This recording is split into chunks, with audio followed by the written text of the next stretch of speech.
Members, good morning. Welcome to the Bills Committee meeting on the Northern Metropolis Development Bill. I thank members for your support. I'm elected as the chairman of the Bills Committee on Northern Metropolis Development Bill. We have a quorum. I call to order the meeting. Before the meeting, the Secretariat has issued a notice informing members that at the close of the nomination period of Deputy Chairman of the Bills Committee, only one valid nomination was received. The member nominated is Mr. Lam Chen Singh. Mr. Lam is nominated by Mr. Lee Kwang Yu and seconded by Mr. Hong Kam In. In accordance with paragraph 8D of Appendix 4 of the House Rules, if any valid nomination is received for the office of Deputy Chairman, the committee may, after the chairman is elected or deemed elected, decide in meeting whether there is a need to elect a Deputy Chairman. So I'd like to ask members, do we need to elect a Deputy Chairman?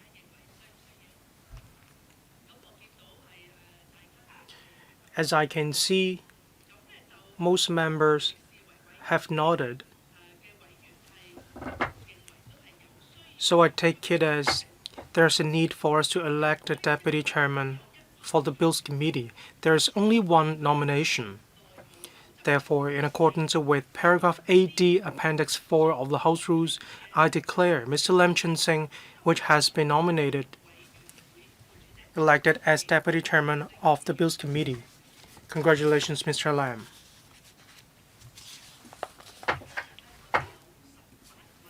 We have altogether 18 officials from the administration joining us.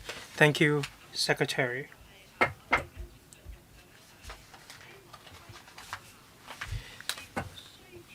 Now we need to consider whether we will have to invite the public to express their views on the bill. I suggest members may consider inviting members of the public to provide written submissions. If members have no objection, we will invite the public to submit written submissions to us.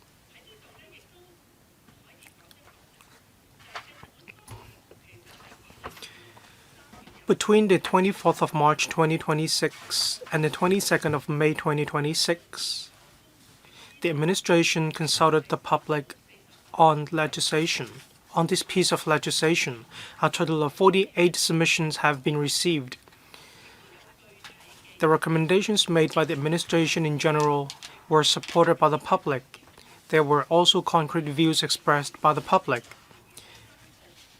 After fine adjustments, the recommendations were reported to the Panel on Development on the 23rd of June.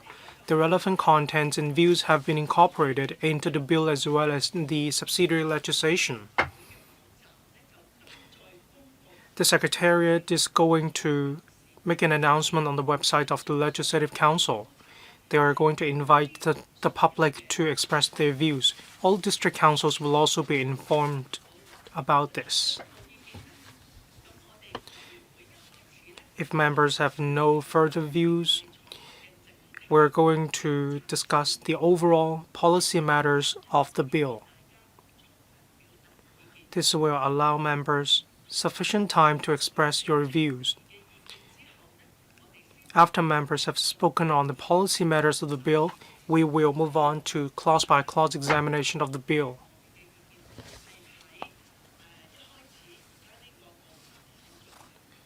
Members may speak when we discuss policy matters in relation to the bill so that we do not have to come back to the overall discussion of policy matters in general after we have started clause-by-clause examination. The government has prepared a PowerPoint presentation to take us through the bill. Members who would like to speak, please press the button to request to speak. You may press the button now. I give the floor to the administration now. Secretary, please. Ms. Lin. Thank you. This is the first meeting of this Bills Committee. Please allow us to speak on a few points. They are just refreshers. This is a piece of dedicated legislation for the Northern Metropolis, and we call it the Northern Metropolis Development Bill. It was floated for the first time in the policy address last year. We have been preparing for this full steam ahead. As Madam Chair just now said, in March, we announced the framework as well as its contents of the bill. We conducted a public consultation for 2 months. There was a widespread support. We have also taken on board different views, and in June this year, once again, we reported the contents of the bill to the panel on development once again.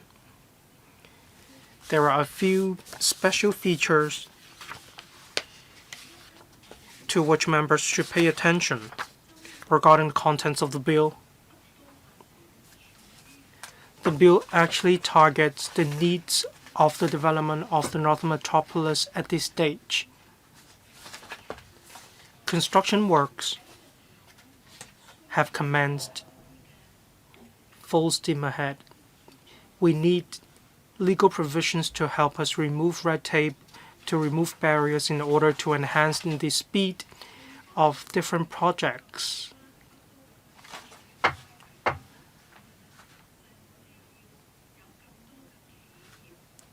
We want to attract more enterprises to take part in different developments, and we also want to attract different enterprises to establish a presence in the Northern Metropolis.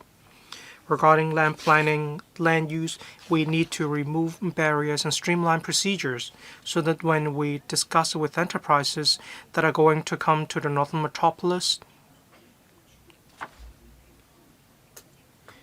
we will be able to render support to these enterprises.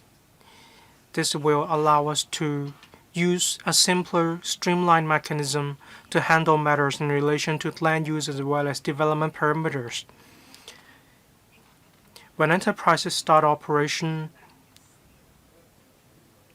we have people flow, material flow, data flow, as well as capital flow. Enterprises want to have convenience when it comes to establishing a presence. They may want to be protected by relevant legal provisions. Legal safeguards will help. Therefore, this NM Development Bill aims to remove barriers and streamline procedures in relation to construction projects. We also want to make it convenient for enterprises to establish a presence in the Northern Metropolis. Important areas will be set down in the principal legislation. However, when it comes to execution details, they will be incorporated into subsidiary legislation. We can take into account social needs and market needs,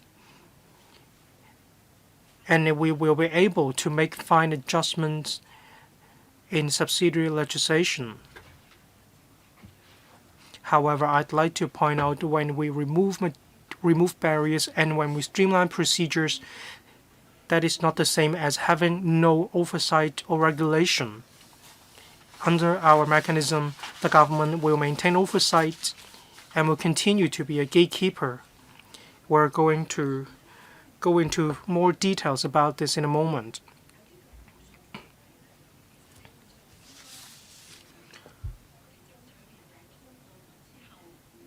We aim to pass a law, the principal legislation, by the end of this year. There will also be more pieces of subsidiary legislation that will be passed by the end of this year. That being said, there are 5 pieces of subsidiary legislation that are mature enough for us to process at this stage.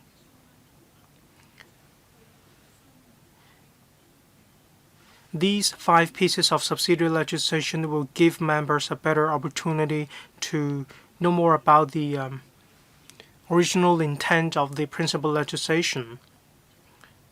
We're open to members' views. Please allow me to say that once again, this is a piece of legislation. And in some projects, we do need legislation to help us. There are many administrative measures, and any streamlining of administrative measures does not require legislation. So when it comes to administrative measures, different bureaus and departments will also continue to streamline procedures and remove barriers. Next, I'd like to give the floor to Ms. Linda So, Director from the Northern Metropolis Coordination Office, to take members through this bill in general. Thank you. Ms. Linda So, good morning. I'd like to cover the salient points of the bill, and I'm going to speak on 4 areas. 1, on the structure of the bill. 2, the applicable area of the bill as well as its subsidiary legislation, that is the Northern Metropolis. And moving on to the 3rd area, I'm going to speak on 6 policy recommendations, followed by the implementation timetable in the end.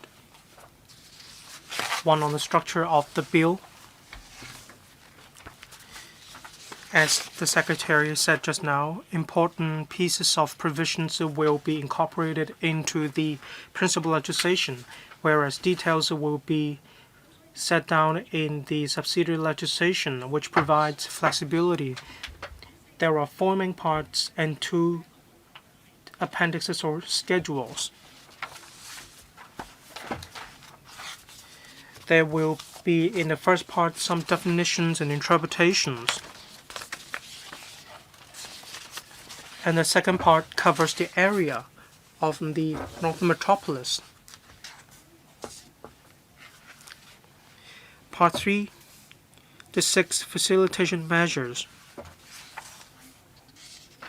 There are a total of 6 divisions, under which there will be principal legislation, including some provisions. For the table on the right,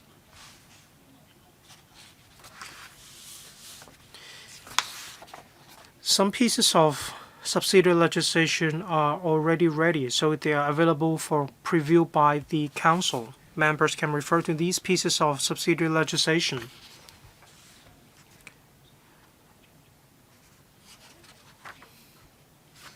Moving on to Part 4, miscellaneous provisions.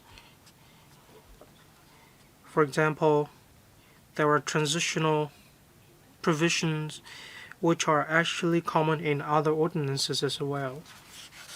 Regarding the area of the Northern Metropolis, there will be a plan delineating the boundary of the Northern Metropolis clearly. There will also be Shenzhen Bay Port involved, and the information will be set out in the table. And then we have Schedule 2, disapplication of specified provisions for cross-boundary infrastructure construction. There will be exemptions granted in relation to the Northern Link as well as the Hong Kong-Shenzhen Western Rail Link. These will be set out in Schedule 2. What ordinances, what machines will be covered, this will be set down in the relevant part, that is Schedule 2. First of all, I'd like to speak on the applicable areas of the bill. As in every bill,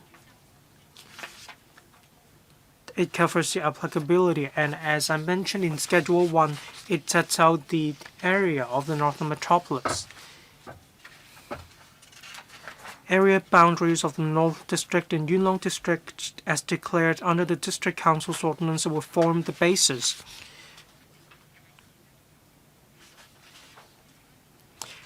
And if there are discrepancies between the boundaries of the said 2 districts under the District Ordinance, District Council Ordinance, and the boundaries of the OZP's Outline Zoning Plan prepared under the TPO,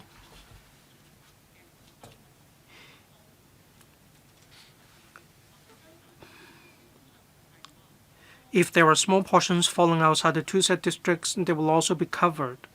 However, if the relevant OZPs largely cover areas outside the said two districts, the small portions falling under the said two districts would not be included in Northern Metropolis so delineated. But members, rest assured, those are just boundaries, and they could not undergo any development. They are probably some hillsides. We will make fine adjustments. This is our main principle. And moving on to the next point, the northern boundary of the NM should align with the Hong Kong SAR boundary. This means the water bodies to the south of the central line of Shenzhen River and the Loop currently not falling within the North District or Yuen Long District will be included as well. And the fourth one is the Shenzhen Bay Port Hong Kong Port Area, following the coverage based on the Shenzhen Bay Port Hong Kong Port Area Ordinance, which will be included. So, acting on these four principles, A, B, C, D, we have worked out the applicable areas of the bill, that is the area of Northern Metropolis. And then the relevant plan will be published in a specified website appointed by the Secretary for Development, and then copies will be deposited with the Land Registry for public inspection. And these different pieces of subsidiary legislation may apply to some parts of the Northern Metropolis only, and not the entirety. And this is what we have worked out in accordance with the principles that I have talked about. And we have worked out a plan based on the principles and set out the boundaries. You can see the pink area, which will be applicable, which will be covered by the bill and the subsidiary legislation. The bill, although we have make a plan already, but in the future there may be needs to make adjustments. For example, if there are future adjustments of the boundaries of North District and Yuen Long District in the future, then the CE in Council will be empowered to amend of the area of the Northern Metropolis accordingly. And also, if there are amendments to the OZPs, then through subsidiary legislations made by the CE, we can make adjustments as well. But so these are limited amendments in nature. So we will not be able to amend the applicable areas of the Northern Metropolis extensively and, say, for example, cover some faraway land portions. And now 6 facilitation measures for Northern Metropolis, and for each of the 6 measures, there will be relevant subsidiary legislation to support it. First, town planning process.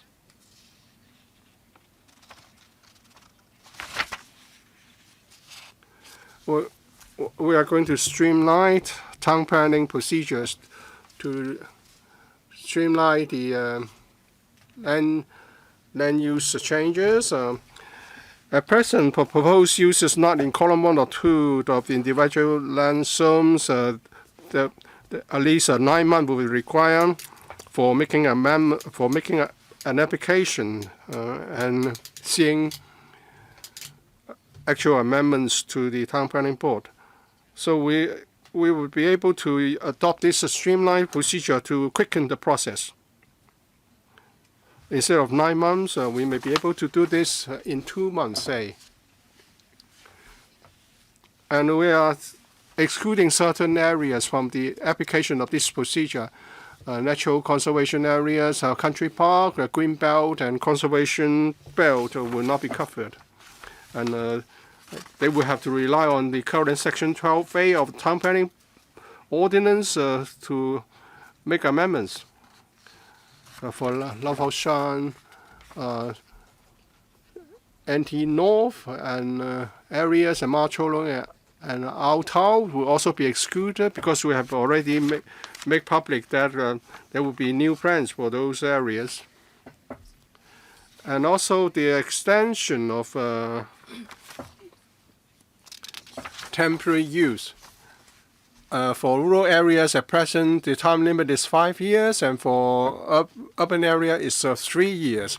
We'd like to extend the time limit to 7 years so that investors can have more confidence in making long-term investments, and this would apply to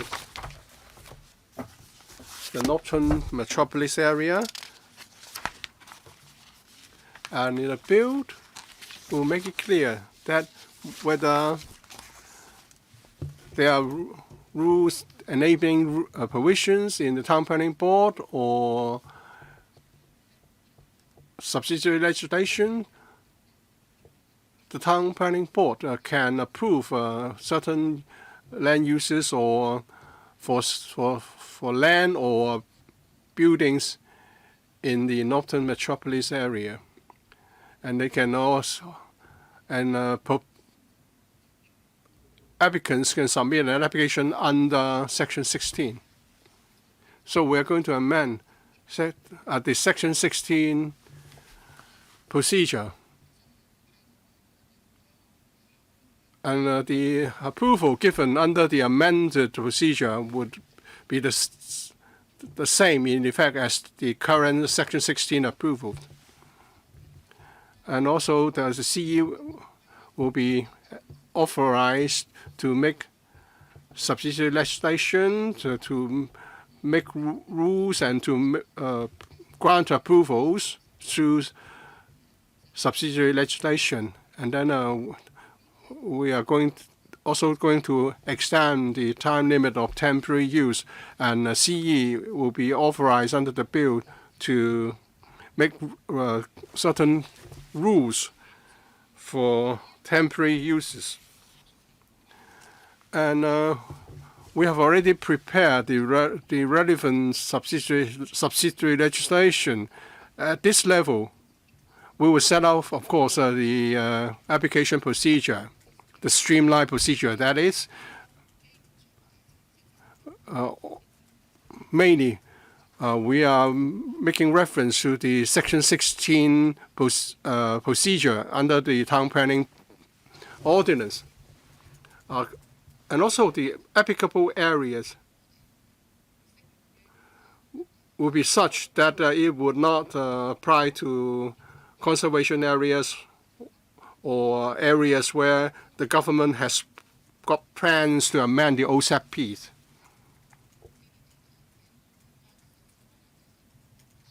So we'll set out that the applicable areas will not include those covered by Section 4(1)(g) of the Town Planning Ordinance.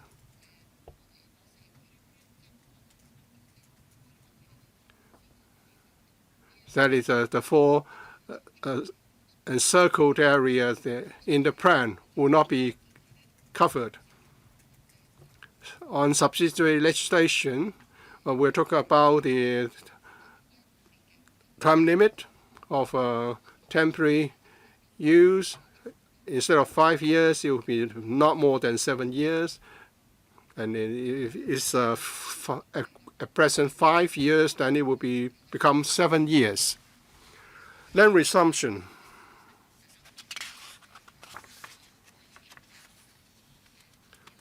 The Lands Department on resuming land would offer a sum for that purpose, and if no agreement can be reached, then some provisional payment can be made. But if it's not accepted right away, then the interest will no longer accrue after 3 months. That's the time limit for interest-bearing generation. We know that maybe 3 months may be insufficient. For example, the land owner or the land may be subject to a probate procedure. So if the lands tribunal is satisfied that there are reasonable grounds for not accepting the temporary payment, then it can order that the 3-month period will not apply. And also a related issue.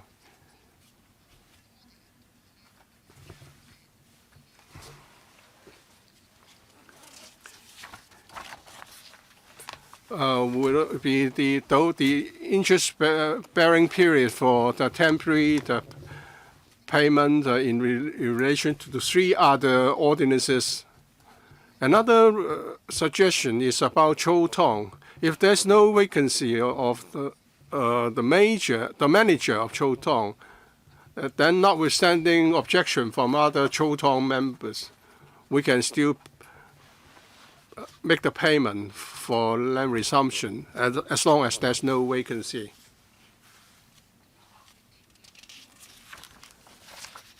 And the bill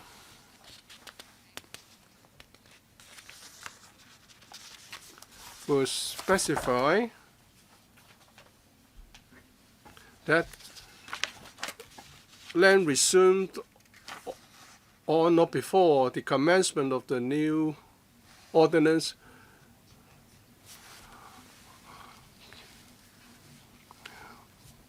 will be covered by the changes in the arrangement for making provisional payment.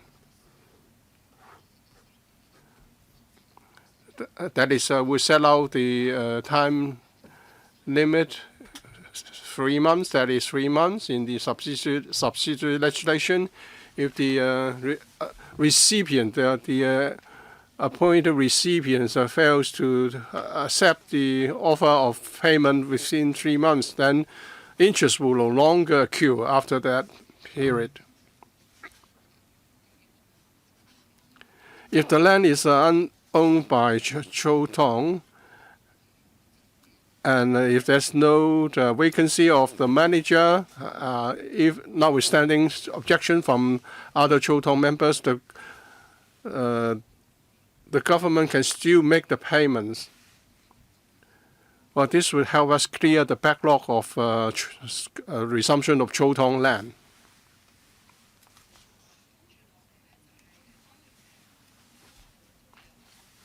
And there's also empowering provisions, empowering the CE to make subsidiary legislation to set out the details of the new arrangement. And we would make available the draft legislation for members' reference. And as I've said, the 3 other ordinances will also be covered by the new arrangements in terms of the calculation of interest, etc. At the time limit, as I've said, as in the set out in the principal legislation, it will be the same. And if the authority can things appropriate, it can be extended. And in some cases, the relevant time limit may not be appropriate, and the subsidiary legislation will provide for alternative procedures. According to the section 42(1) of the Buildings Ordinance, the director can grant exemptions and or the modified arrangements. So we think it may be better for the director of buildings to grant approval if there is any improvement in terms of innovation and improvement. That is to say, if there's an application under Section 42 Bracket 1 of the Buildings Ordinance for certain specified areas in the Northern Metropolis, then the Buildings Authority can exercise his authorities to grant the approval. There's no need to confirm that there's a special case. According to this empowering provisions, we have already come up with a piece of subsidiary legislation. Mainly it's about specified works, specified circumstances. Specified works, what does it mean? It means all the building works or street works wholly within the NM, Northern Metropolis. What about specified circumstances? Mainly two circumstances are: one, the adoption of innovative design, materials and construction technologies or any other innovation in the works concerned, or the enhancement of quality, functionality, or sustainability of the design or construction of the works concerned. So one about innovation, the other about quality. Meeting one of these two circumstances will also meet the requirement, and then exemption will be granted in accordance with Section 42 of the BO, Buildings Ordinance. Next, moving on to construction noise control. We propose to streamline construction noise permit applications, that is CNP. In simple terms, in the future, there will be real-time monitoring as well as measures for controlling the noise. As long as the level of noise does not exceed the existing standards or requirements, then the applicant can make flexible deployment regarding their equipment and machines. This will provide flexibility for their construction works. The Director of Environmental Protection can act in accordance with our subsidiary legislation. Construction noise permit CNP can be issued, and they will be recognized under the Noise Control Ordinance. The provisions also provide under the existing mechanism, there are technical memoranda, and details are set out in the technical memoranda. The bill also empowers the Environment and Ecology Bureau to issue these technical memoranda. Details will be set out in subsidiary legislation, but as I said, it covers specified works as well as application procedures.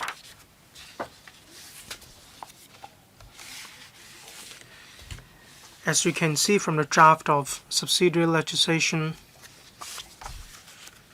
specified construction works in the NM, which works can apply for CNP. These construction works will have to be wholly within the NM. Hongshui-Q, Santin, Ngao Mei, La Fao Shan, New Territories, North Newtown area, and Sandy Ridge. All the construction works that are going to take place within these areas can make an application for a CNP. There is an urgent need for them to take forward their development given the fact that they are in industry-led development areas. Regarding Shenzhen Bay Port, there will also be construction works given the fact that it is close to the Hong Kong Shenzhen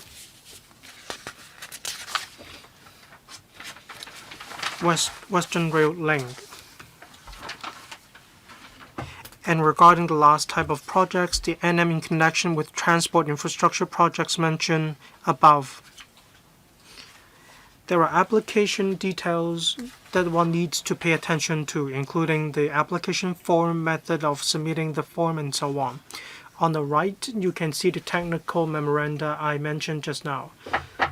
More details will be set out under the technical memoranda. The draft version has also been sent to members for your perusal.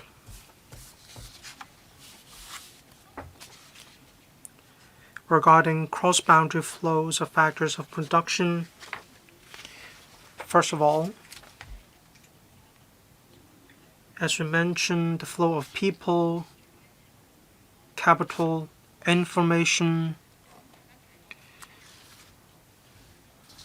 The CE will be, the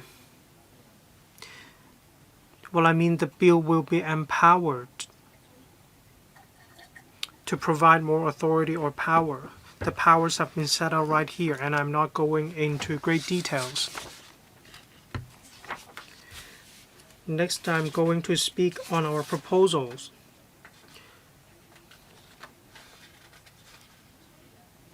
People flow, more mature.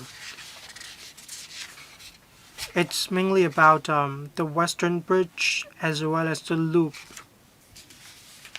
The bill will provide, based on subsidiary legislation in the loop area, there will be a restricted area or a closed area that is the same as the closed area under the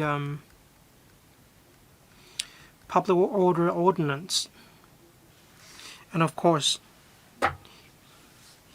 the CE will be empowered to provide more details in relation to the subsidiary legislation regarding the actual operation of the closed area. It's mainly about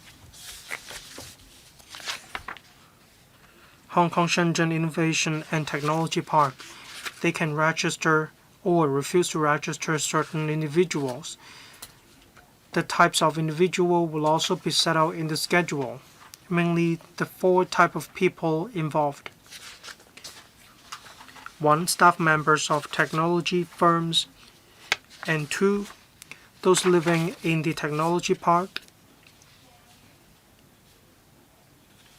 and 3. People engaging in business. 4. Those that have to do with the operation and the management of the Innovation Technology Park. This will be set out in the subsidiary legislation. That means technology firms can only register these individuals, and only these individuals can come to the closed area.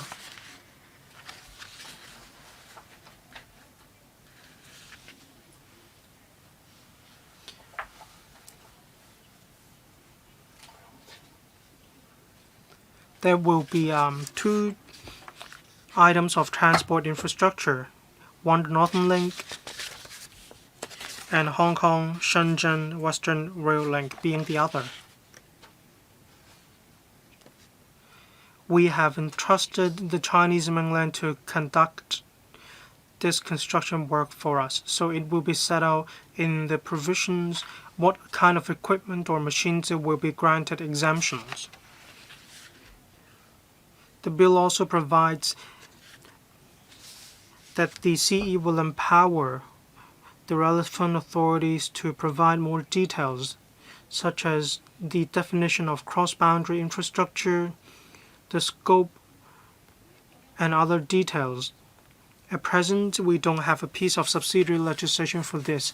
We are still taking forward this piece of subsidiary legislation at full pelt, so there is no draft that is available for members. Regarding the other flows of factors such as people flow, data flow, and so on, as I mentioned, there will be empowerment. However, there is no draft yet. Regarding the establishment of a statutory corporation for designated areas,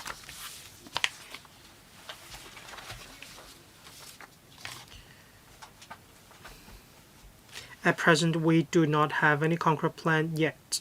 We are just preparing this for the future. Regarding implementation schedule,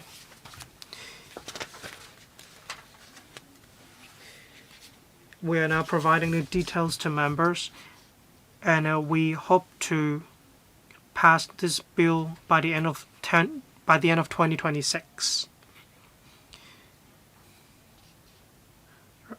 Early next year, we will table the 5 pieces of subsidiary legislation for members to scrutinize.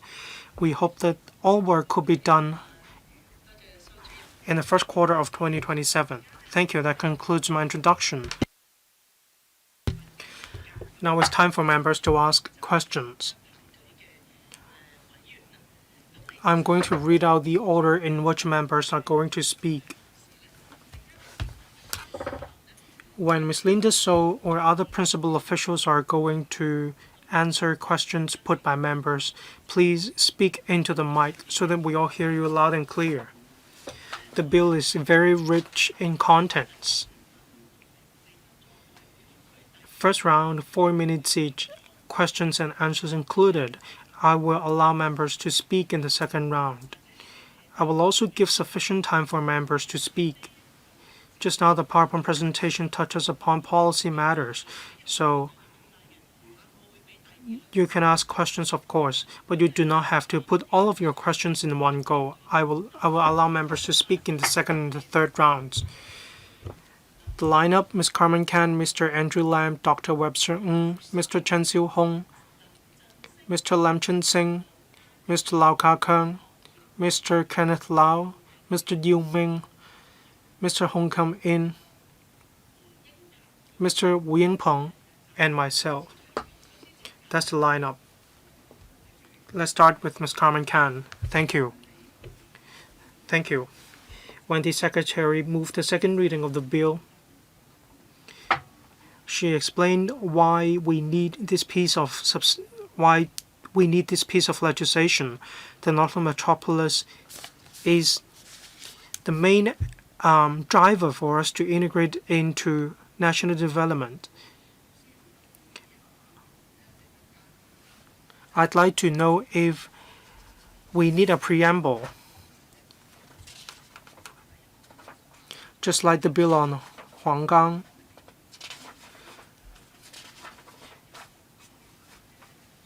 There has never been any district to be designated as a special area in Hong Kong that has its own dedicated legislation. The Secretary can think about this. You do not need to give me a straight answer right now. The applicable area of the Northern Metropolis matters. The CE in Council has been empowered to delineate the boundary of the NM. On Wednesday, the Loop area was subsumed into Yuen Long. There have been developments or changes. The Loop is included inside the Yuen Long district under the District Council's ordinance. We need to be flexible. However, we do need a boundary indeed. Just now, a director reported under B as mentioned.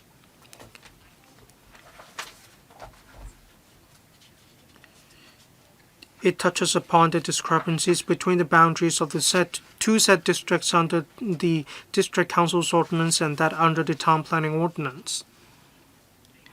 The policies mentioned just now need subsidiary legislation to be taken forward, say the 3-month period regarding land resumption. There is no mention in the principal legislation, and we need to invoke subsidiary legislation.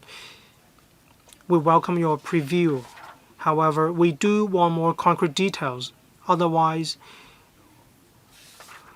we do not understand the legislation well enough. And we welcome the public to give us their views. Secretary, please speak into the microphone. Thank you. Regarding preamble,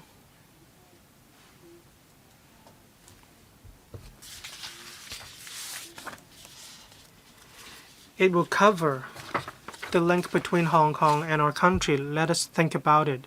Regarding the 3-month period in the Loop area, say if you do not accept the provisional payment within 3 months, then you will not be able to accrue interest.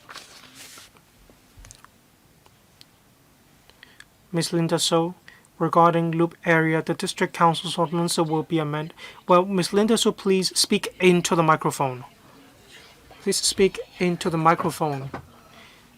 Well, you speak quite gently, Ms. So. Please speak in the microphone. 係啦，好，我就頭先關於河套嗰個 Regarding the loop area, a simple answer is that there's no need to make further amendments because we got a plan. This is done through a plan, which I have shown to members. The pink portion of the plan already covers the loop area. So even if the district council boundary is further amended, there will be no need for amendments on our part. Ms. Kan asked about the 3-month period to be set out in the subsidiary legislation. Yes, we want to set the time limit of 3 months in the subsidiary legislation for flexibility. And if members and the public have got any comments or views about this, we are more than happy to consider them. And then the formal scrutiny will be done when the draft subsidiary legislation is ready. But we are happy to hear comments. Well, first of all, I welcome the presentation of draft subsidiary legislation which is already there for our reference. Well, this is a draft for preview, for inviting comments. Members, do bear in mind that we are not doing the scrutiny now. The draft is presented for reference only. All right, if you have further questions, you can line up for a second round. I'm going to offer you sufficient time, but not more than 4 minutes. But not a lot more than 4 minutes, rather. Mr. Andrew Lam. So we have been given this presentation from the government. I think the framework has been worked out based on the original policy intent. That the term used is facilitation. I want to mention a few focus points. First of all, applicability, geographical applicability. And you talk about 6 major areas. Now you have some major measures, but no specific time frame is mentioned. And the Secretary here has said that the bill is drafted in such a way to address current needs, and that is to attract investment. But at some point in the future, although you have some flexibility, you have not set out anything for the future.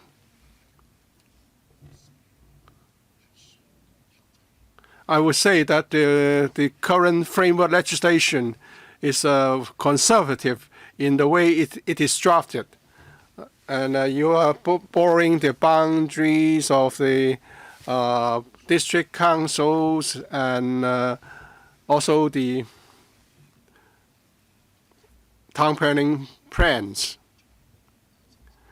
Because that will also cover the waters, and also there's a flexibility enjoyed by the CE to make further amendments. But we don't have any concrete provisions on doing something else other than the specified measures. You are very conservative in the wording. So you are targeting some identified obstacles in drafting the 6 measures. And in the future, if you discover further so-called obstacles, then the 6 specified measures or this principal legislation cannot address them, because subsidiary legislation under this bill will not be able to address them. Is my understanding correct? You say that we are very restrained. Well, I would say we are being practical. The Northern Metropolis program would straddle many, many years. It would be difficult to anticipate at this stage what we need to do to move ahead. Sometimes we may just imagine something might happen that's not really practicable. But let's be realistic and address the current identified problems. But I would say that we are not being conservative or restrained in that it may suggest that we are not doing something that we should have addressed. As I've said, for some parts, we have not actually worked it through. For example, the fraud of data and capital, but we can anticipate that there may be a need to have dedicated measures, and that's why it's included in the principal legislation. And in the future, if there's a need to bring on new measures, we can do it through subsidiary legislation.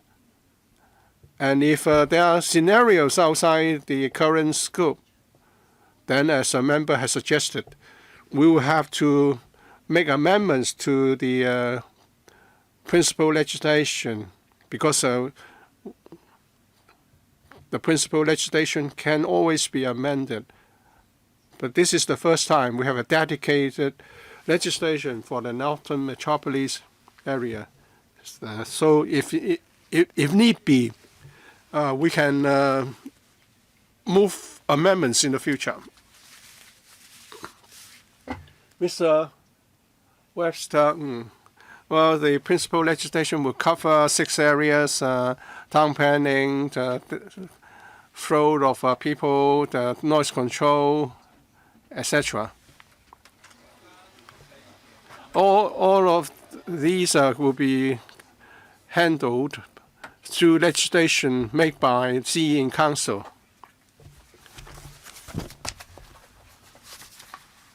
The penalty for number 21, section 21, will be $2 million and 7 years in principle. But cross-boundary fraud of people and capital, etc., will be covered. This is mentioned in paragraph 10 of our legal advisor's letter to the administration. These future pieces of subsidiary legislation are my concern. Would you be informing the council when they are ready? Because one gets the impression that you're trying to circumvent this council. We have Hong Shui Kiu, Park, and other non-statutory corporations set out under the company's ordinance. So you have the provisions. You make provisions for future statutory corporations to be set up. But what about financial viability? Are they going to be self-financing? Or are they going to have other support measures, such as provision of providing some guarantee on would these corporations be subject to audits by the Audit Commission?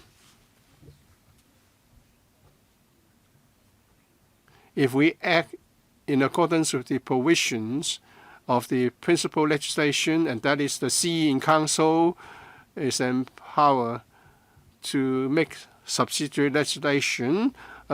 Such subsidiary legislation will be subject to negative vetting of the Council. But we hope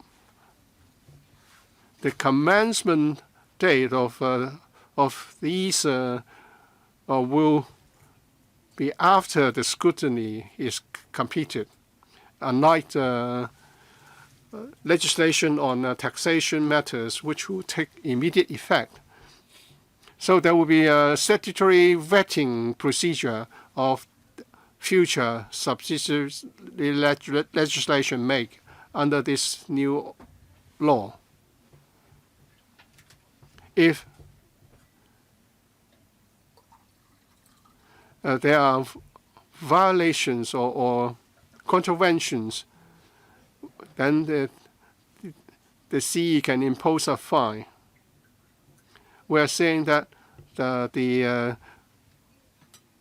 penalty to be imposed will not exceed what is provided in the subsidiary legislation, but for individual pieces of subsidiary legislation for different areas, they would come in the form of provisions in the subsidiary legislation subject to vetting by this Council. If for corporations, if there's a need, the government is empowered to set up statutory corporations. We have already set up some non-statutory corporations through an agreement with the park. In the future, the government wants to establish or to change the status to statutory corporation or to set up new statutory corporations, then this new provision will be applicable. On the question of financial monitoring, well, actually, we have got government officials acting as directors in these corporations. And also the appointment of senior officials of these corporations will be subject to approval. As for the seed money or startup capital, they would be supported by the government. We hope that, of course, they will not be coming back time and again for financial support. They should be able to try to do something through market forces. And every year there will be reports made to the relevant panels to this Council by these corporations. So all in all, there will be proper monitoring and scrutiny of the business of these corporations. The North Zone Metropolis area is an engine of growth, and we hope that we will be able to fully integrate it into the National Development Plan through the Northern Metropolis program. Now we have entered the construction phase in earnest. And for this bill, you want to just streamline procedures in terms of land resumption, town planning, so that you can remove red tapes to expedite development and also to attract corporations and investments and make the Northern Metropolis area more competitive. So I support this aim wholly. I want to say something about construction works and also removing red tape. Under the Section 42, Bracket 1 of the Buildings Ordinance, there is already discretionary power for the Buildings Authority to approve certain special works. But now you're saying that if the works is to be carried out in the Northern Metropolis area, then they can just invoke Section 42 bracket 1 to get approval under that discretionary power. Well, this provision is there for a long time for specified circumstances such as innovation. So the power is always there to be used. But why is it not used frequently? And now you're making a special case of the Northern Metropolis, saying that if it's in the Northern Metropolis area, you can rely on this provision. My concern is that after this dedicated legislation is passed, then the officials may think that we should refrain from granting approval under Section 42(1) if it's not in the Northern Metropolis area. Thank you, Secretary. Mr. Chen referred to the Buildings Ordinance. The Director of Buildings has been empowered to grant some exemptions. The issue is what kind of factors are taken into account, what are the conditions. Under the existing Buildings Ordinance, Section 42 bracket 1, it imposes some restrictions on the director. It's about special circumstances. Under these special circumstances, the director can grant exemptions.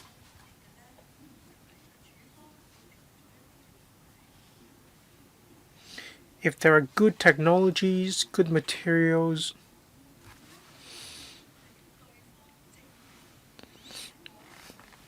the existing method is that the party concerned will have to prove to the administration that that particular material required by the administration could not be used or should not be used. Now, our issue is if something is indeed good, if it is to be used in the Northern Metropolis, so why do we still require the party to make any explanation in this regard? That is good. So why do we still need the applicant to explain? Now we want to remove the part in relation to special circumstances. Just now the member made a good point. It shouldn't be just confined to the Northern Metropolis. The scope should be wider. I agree. However, today we are talking about the Northern Metropolis, and the bill does come with its own scope. Another case in point is land compensation.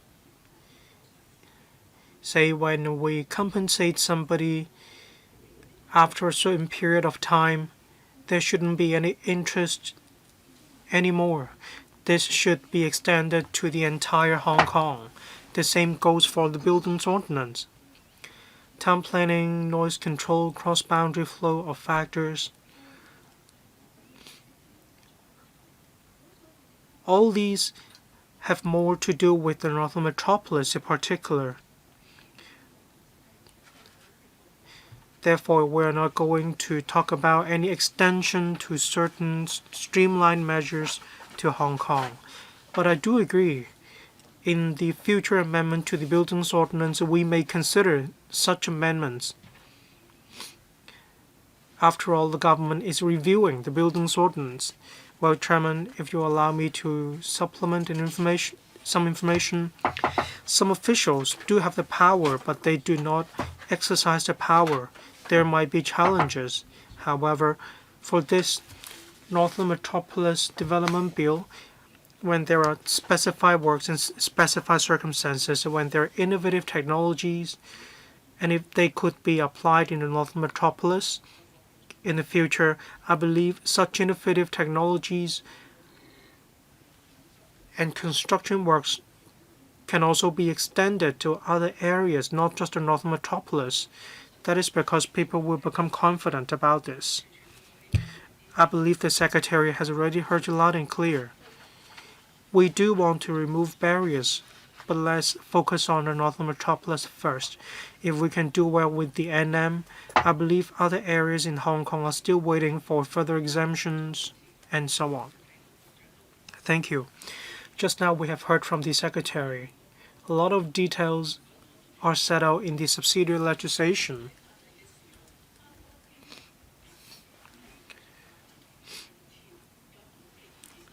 Therefore, if members have views to share with the administration, we can discuss this before we move on to subsidiary legislation. Thank you. Mr. Lam Chin Sing, Deputy Chair. Thank you.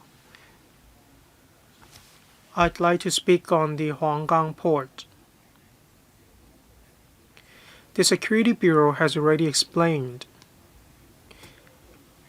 Why isn't that area covered in the NM? I'd like to ask the Development Secretary. Noise, construction works, streamlining of measures, the removal of barriers, transport infrastructure is involved, including the Northern Link. And Northern Link will be connected to the Huanggang port in the future. If we include the Huanggang port,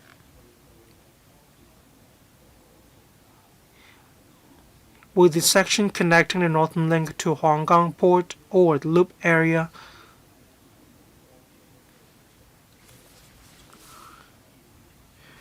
if we do so, will it allow us to remove further barriers when it comes to construction procedures? This will allow us to enhance our speed, efficiency, and quality. Regarding the cross-boundary flow of personnel, you did mention some standards such as the closed area or boundary control point in the Shenzhen Industrial Park.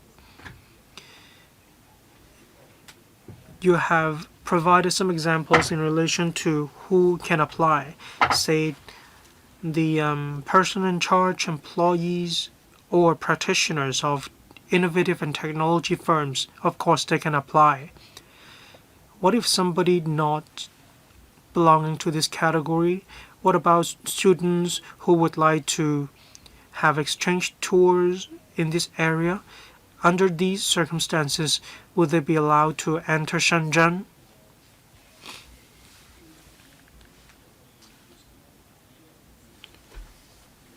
We can widen the scope indeed.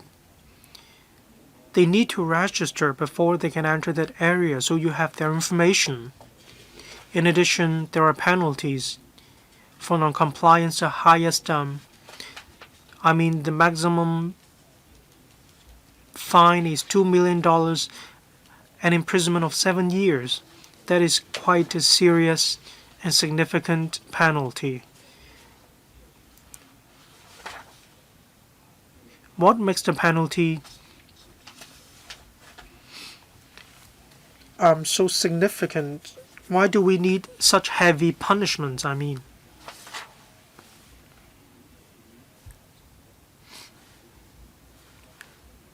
Sometimes people are not familiar with the application procedures, or because they are not familiar with the district, they leave the area later than they should have.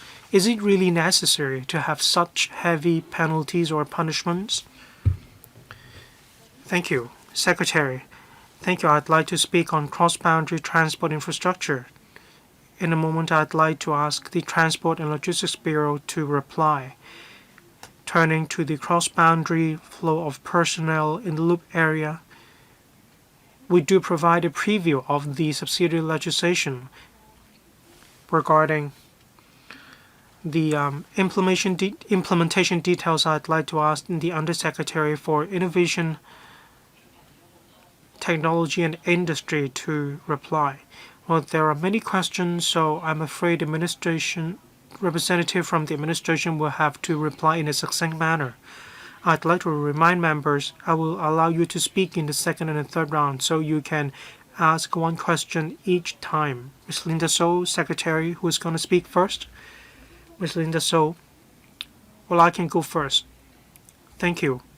Regarding penalty or punishments, in the principal legislation, the penalties under the principal legislation is the maximum penalty.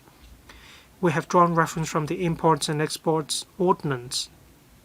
We have adopted a similar standard. However, when it comes to the cross-boundary flow of personnel, in the draft or in the subsidiary legislation, it's all about having a closed area. Then with a white list, people on the list can enter and leave the area. However, when someone violates the relevant provisions, the same penalties and punishment under the public order ordinance will be invoked. In other words, the penalties and punishments are on the same par with those of other ports. Thank you. Undersecretary from the ITIB. Thank you.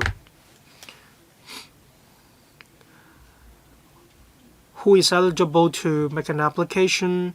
Those who need to go to and from the two places, or those who need to engage in research and development activities and so on. Employees, staff members, bosses, directors, shareholders of tech firms, or those who have an accommodation there, or those who have real business over there, they will be allowed to make an application. Also, for those who engage in professional seminars, academic conferences, say when they're professors or research and development officers, when they need to come to this area to engage in R&D activities, they will be allowed to make an application. However, that would come with a time limit, or that would be a one-off permit. That area is rather small. We do have other industrial parks that provide recreational purposes. Thank you. Ms. Lau Ka-Kung, thank you. This piece of dedicated legislation provides streamlined measures and removes barriers. I have some questions to ask the administration. In paragraph 27 of the information papers, it is mentioned that a dedicated boundary control point at the Western Cross River Link Bridge will be established that is similar to the operation of other land-based BCPs in Hong Kong. Who can apply? Contractors, as well as other people in the industrial park, can make an application. In the market, there are quite many subleased offices, shared workspaces, surfaced apartment-style offices. These can be sublet to different tenants. I'd like to know what mechanism is in place to ensure the applicant has substantive and real links or affiliation with those inside the industrial parks. That is to prevent the eligibility from being abused. For those living in the INT park, they can also apply. Are you referring to the applicant themselves or the family members or of the applicant? I'd also like to ask about the registration and application procedures. Secretary, I'd like to ask Ms. Lillian Zhang to reply as well. Thank you.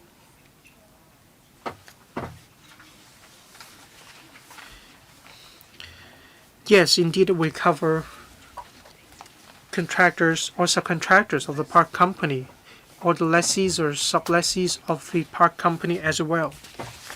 As Mr. Lau mentioned, they do have an innovation and technology center, and they may bring the upstream and downstream operations from the industrial chain to the NM. So regarding the application mechanism, the applicant will have to provide identification proof as well as an organization proof or document from the organization to whom they belong. Say when a contractor needs to build a laboratory, they may have to appoint or engage a certification organization to help them with the work. And the contractor will also have to provide proof. So whether it be the individual or the organization, so long as their business takes place within the park. At the time of application, they will have to provide these identification documents in parallel. Regarding the loop company, approval will have to be made first, and they do have power to approve or refuse such applications. Of course, these industrial parks will know whether these companies are indeed inside the park. Regarding accommodation, the loop area park knows whether that person lives inside this area. And the principle is that only those living in the talent accommodation inside the NM can make an application. We're going to provide an application guideline, and the procedures will also be clearly set out. In the future, there will be an online application system, and people will have a clear understanding of what documents they will have to provide. Thank you. Next, we have Mr. Kenneth Lau. I have to declare my interest first. I own land in the NT, and I'm also a manager of Chou Tong. I support the development plan for the Northern Metropolis, which would tie in with the 15 5-year planning of the nation, of the country. So this bill would regulate things in the right direction, such as land resumption and town planning. A time required for time plan and modification will be reduced from to 2 months. And also the payment arrangement for land resumption is a long-standing problem, and I welcome the improvement. I have a reservation about the Part 2, the Division 9, and that is the cessation of interest-bearing period. And that is after the relevant time limit, interest will no longer accrue. I think I have put this question to the Secretary. This, in a way, is a deprivation of the landowner's legitimate right. I would propose that the provisional payment or the payment be deposited in a bank account, so that the claimant can receive payment from the government in the first 3 months, and then from the bank deposit afterwards. And that is at present, there's a stalemate in that if a member of the Chou Tong objects to the payment, no payment can be made. And now, provided that there is no vacancy in the post of manager, then payment can be made, notwithstanding objection from individual members. But at present, the HAD is unable to help in the appointment of Chou Tong managers. And now the provisional payment will be paid, and no interest will accrue after 3 months. Well, you know that the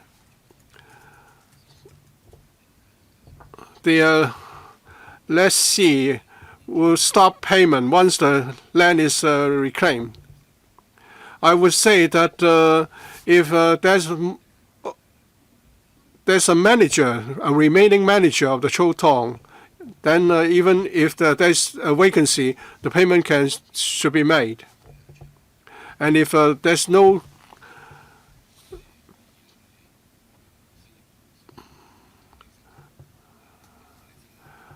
claimant for the time being, you should pay the sum into a bank account, so that in the future the Chou Tong manager or managers can receive the payment. I hope you can make amendments as I've suggested to deal with to give appropriate protection of their legitimate right.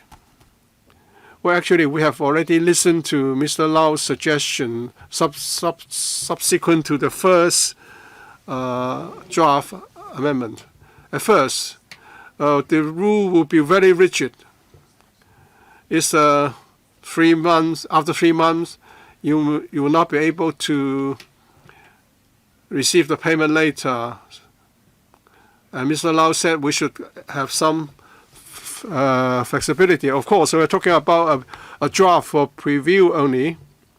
If the authority, and that is the Director of Lands, is of the view that is appropriate, he can extend the 3-month time period. So the Director is empowered to exercise the discretion. Well, if we wait for a bit longer, we may have all the managers appointed. Then we might wait. And of course, if the subject matter is under a probate process, then the Director can also extend the time period. So we are saying that at present, we want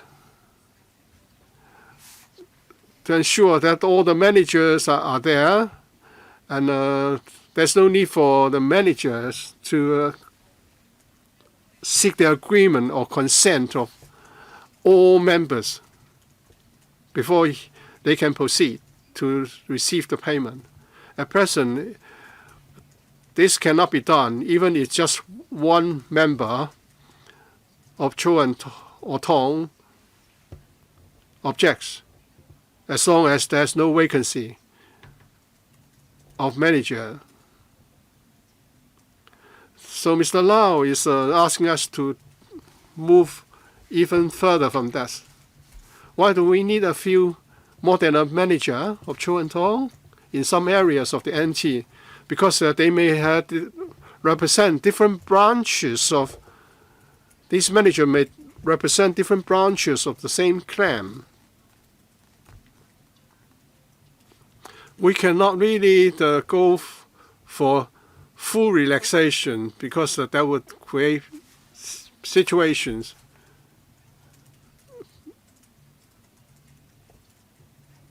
in the management of Cho and Tong. So we are saying that we would proceed if there is no vacancy of managers. So there's an encouragement for them to proceed to the appointments of managers. Reminder for members: please don't use up all the 4 minutes in your questions. Leave some time for answers from the Secretary. Mr. Yu Ming, well, we have ultimately proceed to this stage of scrutinizing the bill for the Northern Metropolis development. So I hope we can have higher degree of transparency and public consultation. I want to seek further figures. Have you estimated the time that can be saved, apart from the town planning procedure, which will be reduced from 9 to some 2 months only? But you also promise to do more than the annual briefing to this council, because Northern Metropolis is a big area. Can you make regular briefings to this council so that we can closely follow up the matter? And can you use AI to provide a progress map, so that we don't have to read documents all the time? I'm not talking about a real-time progress, but we want to see more progress reports. We are all part of the team to attract investments. We need the up-to-date information. And you are trying to remove red tapes. How can you make sure that all the relevant town planning, land resumption, and other duties can be carried out with sufficient manpower? I hope that there will be no hold up through administrative manpower shortage. Do we have any indicators or ballpark estimates as to the extent of speeding and times that can be saved? Well, after this bill is introduced, we need to attract corporations to the Northern Metropolis area. Would they need to change the land use before they can actually start their operation? A lot would depend on whether changes will be needed. Well, we have an objective of dealing with 900 hectares in 5 years' time, and then in the following 5 years, we'll be able to form land to the tune of 900 hectares. So we have already announced that there will be land supplied and supplied of building areas in the coming 5 to 10 years. We have already announced the objectives, whether this bill is passed or not. But if this bill is passed, we will be more confident in achieving the objectives. If the removal of red tape is approved, then of course we may be able to do even more than the target of 900 hectares. As for the need to release more information, such as the provision of information panels or similar things, well, we want to proceed to large-scale public consultation. In the city gallery, we have many displayed panels and exhibits. But we need to have a central platform to announce up-to-date and easy-to-understand information. And we certainly consider Mr. Yu's suggestion. Mr. Hong Kam Yin. Well, this is a very important piece of legislation. And your work, Secretary, your work is very important because without land, no development is possible. So I support the proposal to have this dedicated legislation, Northern Metropolis Development Bill, and related subsidiary legislation. I hope construction can be expedited through this, and other bureaus can chip in and attract more corporations to settle in the area. You have this timetable, and you want to pass a bill by the end of this year, and early next year we are going to have some pieces of subsidiary legislation. These will be very important. You expect these to be ready in the first quarter of 2027, and you have to work with other statutory bodies. So what is the arrangement of the powers of these statutory bodies? Are they empowered to take forward the development?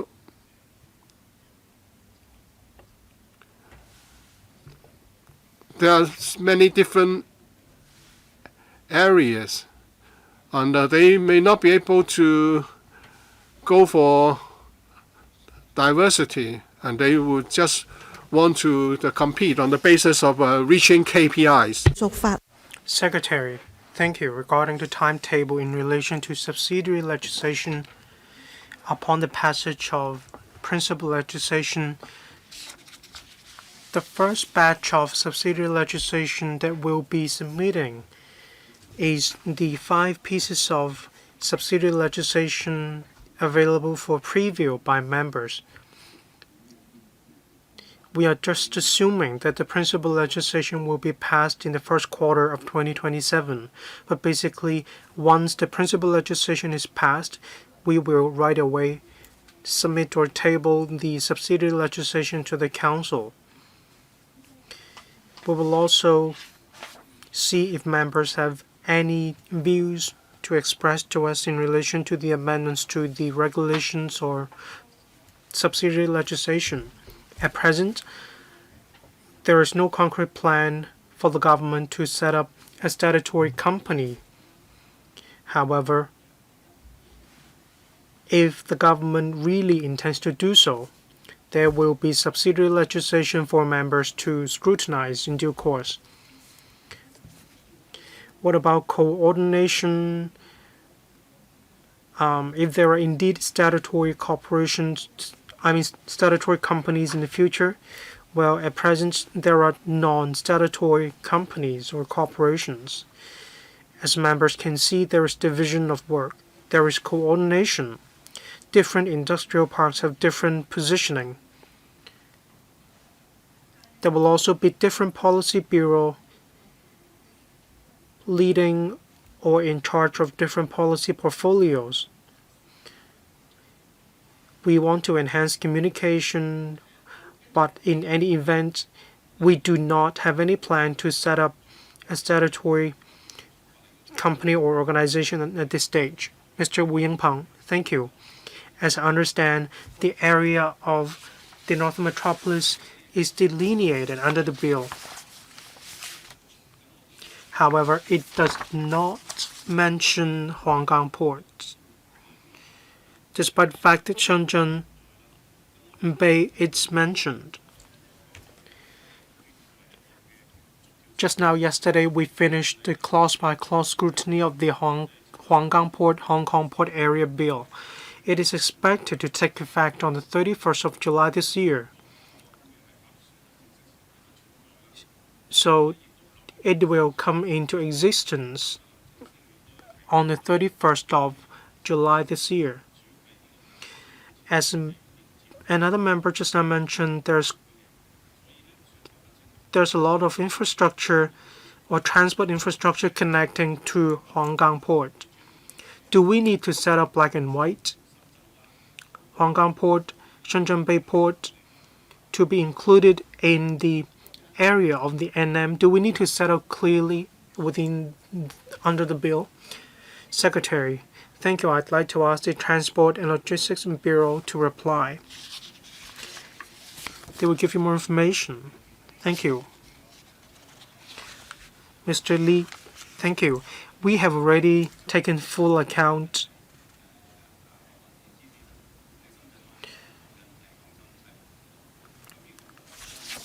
Well, regarding Shenzhen Bay, we have the Hong Kong-Shenzhen Western Rail Link. As for Huanggang Port, all the land works have been completed for example, main line of Northern Link in the future. We do not need any dedicated legislation for it. Regarding the spur line of Northern Link construction works, all of those will take place within the jurisdiction of the Chinese mainland. So why do we need to include the Shenzhen Bay Port, Hong Kong Port area under the bill? That is because we are expecting some construction works concerning the Hong Kong-Shenzhen Western Rail Link to take place within Hong Kong. It's about coordination between the two places. That is why we have included the Shenzhen Bay Hong Kong Port under the bill. Thank you. Professor Alex Fan, thank you. Thank you. I have some questions. I'd like to ask about city planning. And that is section clause 6 of the bill.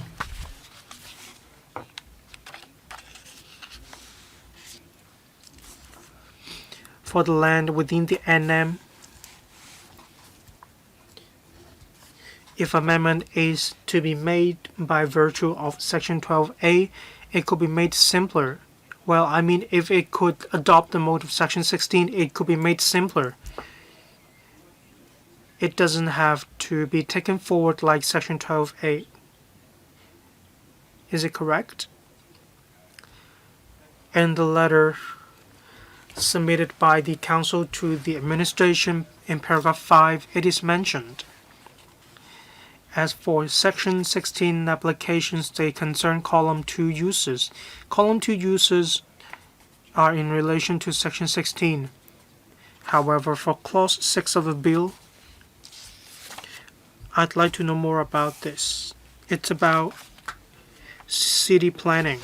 Regarding land resumption, I have some questions about policies. Just now, as we heard from the introduction by the administration, it's all about expediting the mechanism. And the administration will work on the interest-bearing mechanism. But I'd like to know, in addition to land resumption, we touched upon interest. Some members refer to Chotong land.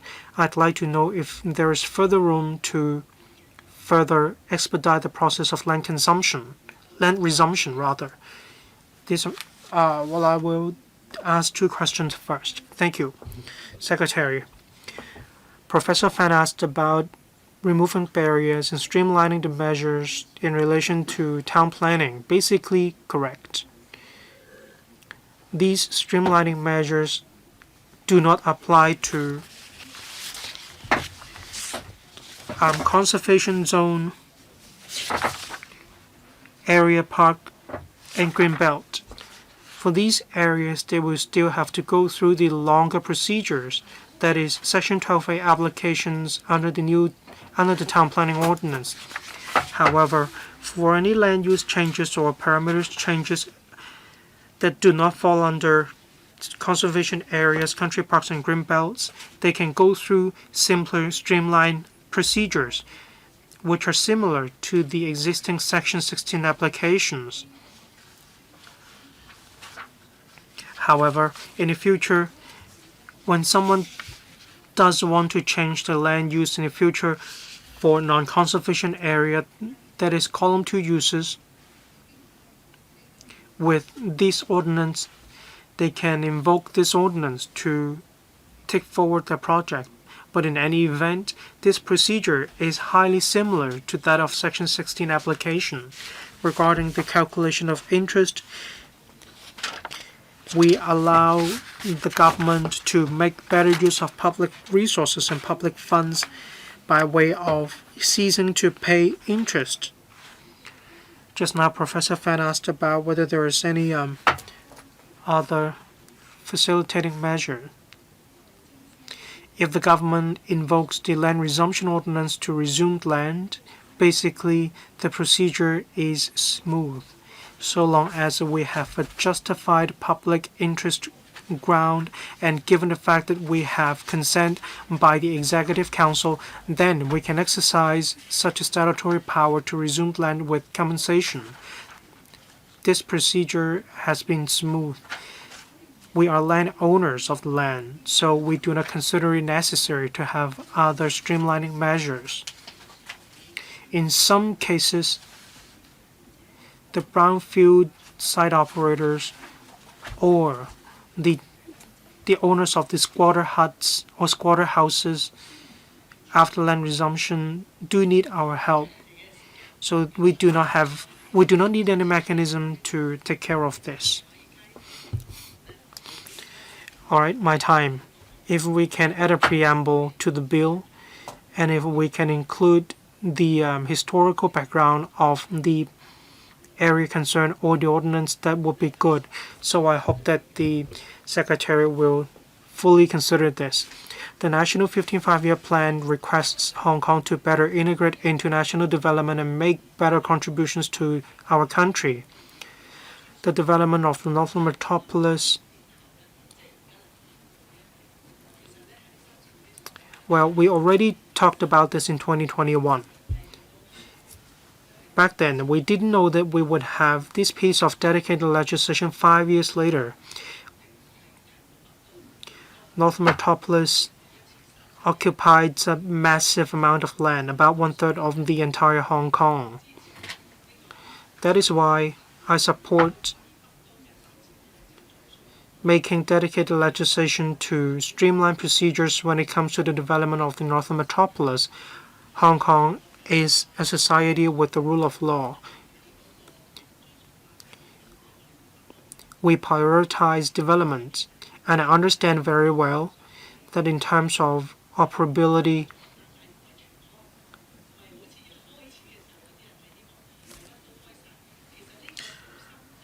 well, we need to tread with caution. As I understand, there are streamlined measures, there are facilitating measures, but we do need to do further in order to allow more developments in this area. I have two questions. One, regarding statutory and non-statutory organizations, I'd like to know what your selection criteria are. I agree that you need this policy in case in the future there will be statutory organizations to be set up. The Northern Metropolis concerns massive development, and we do need to set up a statutory organization to be responsible for its operation.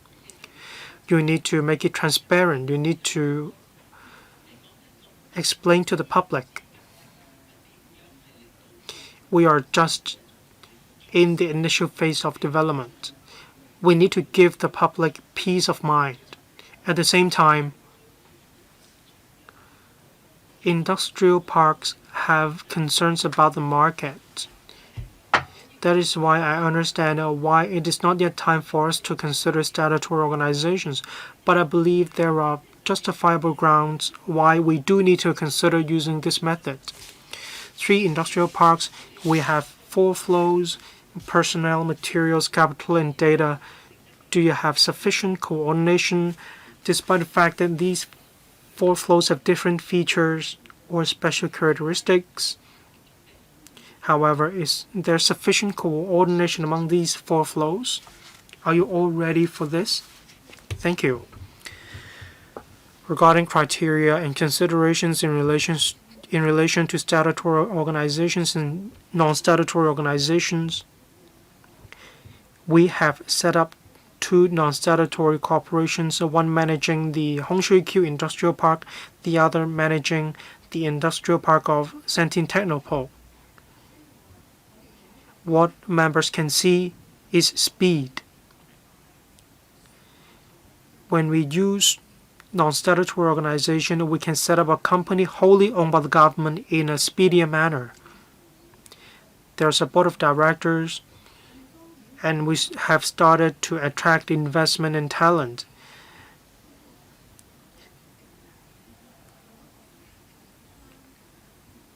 That being said, do we need a statutory framework to apply it to the non-statutory organization? We do not rule out this possibility.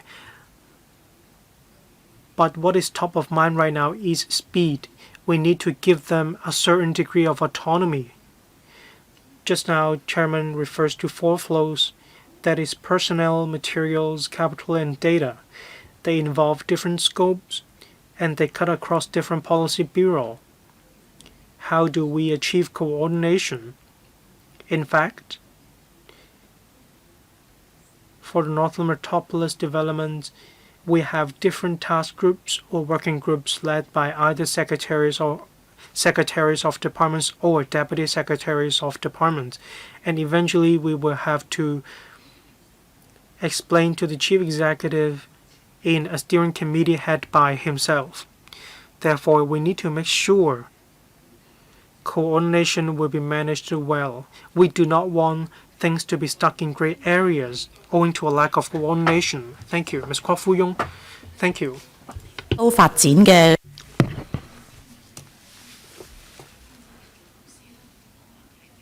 I support measures to facilitate the development of the Northern Metropolis, especially construction works, innovation and quality of works. I would like to know more. The paper mentioned the relaxation of regulation of works where innovations and new construction material is to be used.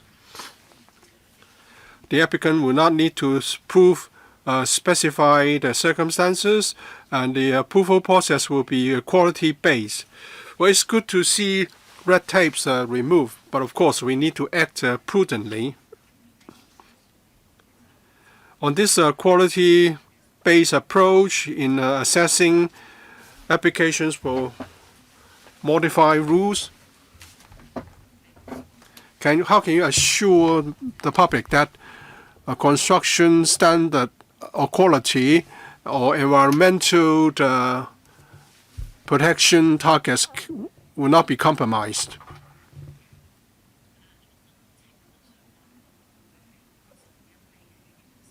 And there will be professional people involved in technology and innovation. Are you going for future certification of skills and standards and qualification, so that the public will be assured that their expertise and qualifications and skills can ensure the quality of development in the Northern Metropolis? Secretary? I would like to invite the Deputy Director of Buildings to say something about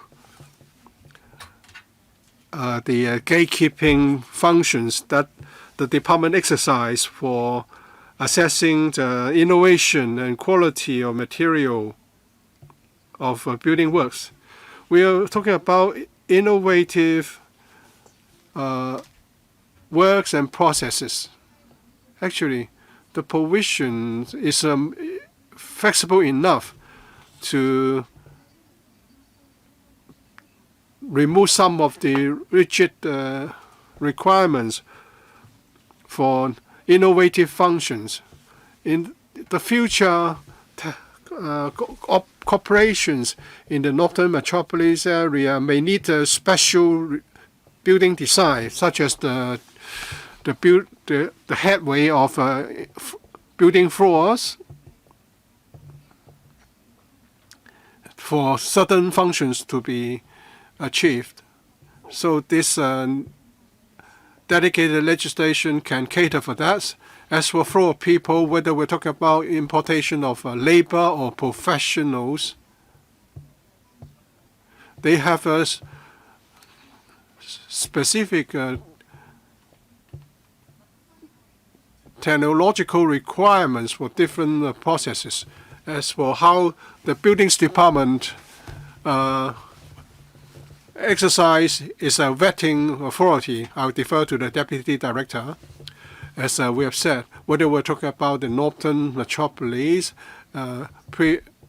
previously, the project proponent will have to submit information to the Buildings Department for scrutiny if they want to benefit from this relaxation. And we have committees and even subcommittees on technical matters with members coming from Buildings Department's colleagues as well as Lands Department's and also the ICU of the Housing Bureau represented on the committee. And if the proposal is related to transport and or traffic arrangement, and then the Transport Department and Highways Department may also be represented. The committees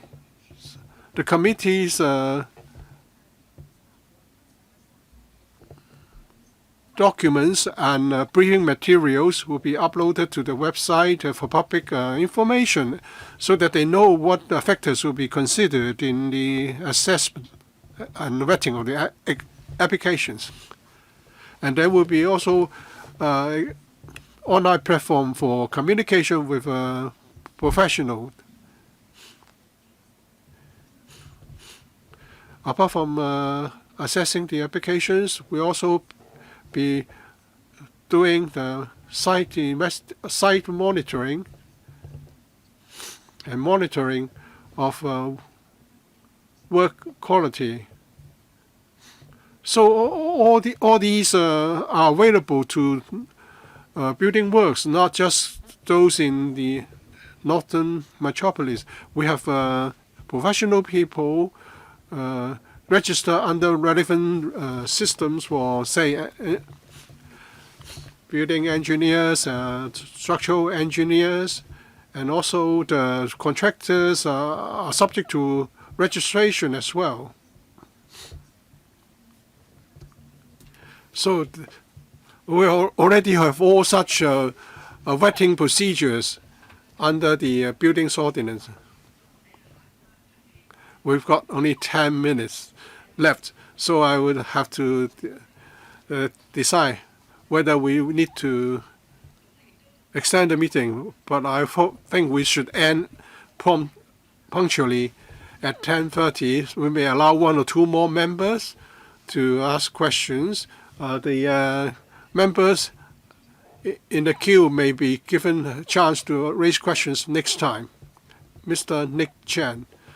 Well, the Northern Metropolis is a special district in the Special Administration Region of Hong Kong.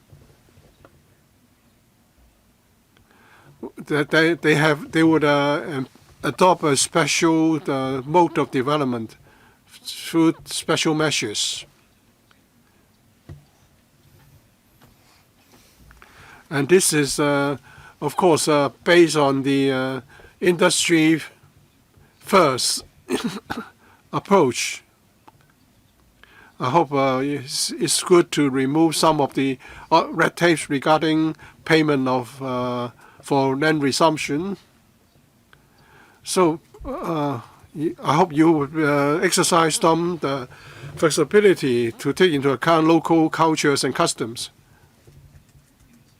On page 3 of the PowerPoint, you talk about the 6 measures, but there's no mention of development of intelligent city. Are there going to be any special initiatives for the Northern Metropolis so that we can carry out things that would not be possible in other parts of Hong Kong or in the principal legislation? I would like to ask the head of the coordination office to say more. As for the valuation of land or valuation of land as well as payment of reclaimed land, we look at the value, the location of the land. If the facilities in the surrounding area will have a bearing on the value of the land, our valuers would certainly take those into account. If there are few surrounding facilities, of course, that the implication will be small. As for the development of intelligent city, well, we recently discussed the multifaceted meaning of intelligence. For example, in the future, there will be real-time monitoring system so that adjustment can be made through AI. For example, real-time adjustment of water sewage functions. We can do all these without the need of this dedicated legislation. As for the adoption of innovative building design, then we have done something through this new legislation, and that is if the applicant adopt non-conventional or innovative construction technology and building materials, then they can avail themselves of the discretionary power of the buildings authority. And we have already consulted those in the I&T department, and they are saying that they don't need new legislation to enable this to happen. They are already fully empowered to do it now. Ms. So, head of the coordination office. Mr. Chan has made a very good suggestion. The simple answer is yes, we can do it. If we look at the bill, the structure, well, there are empowering provisions to make subsidiary legislations to set out the details of future statutory corporations and related matters. And if you look at clause 22(3)(b), which empower the CE in council to make regulations, to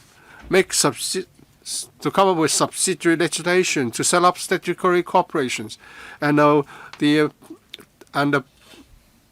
purposes and the functions to be discharged of these corporations will be set out in the future regulations. I think time doesn't allow the next member to raise questions. We have already have 6 members queuing up for the first round and 6 for a second round. The next meeting will be held on the 29th of July, Wednesday. We start at 10:45. We'll continue in that meeting. A table here today is a time paper for 10 meeting sessions. Or depending on needs, we may add more, or we can advance the meeting dates if necessary. Much will depend on the progress of our scrutiny. But please reserve, apart from, of course, today's meeting, please reserve time in your timetable, the 9 coming sessions. Thank you. Meeting's adjourned.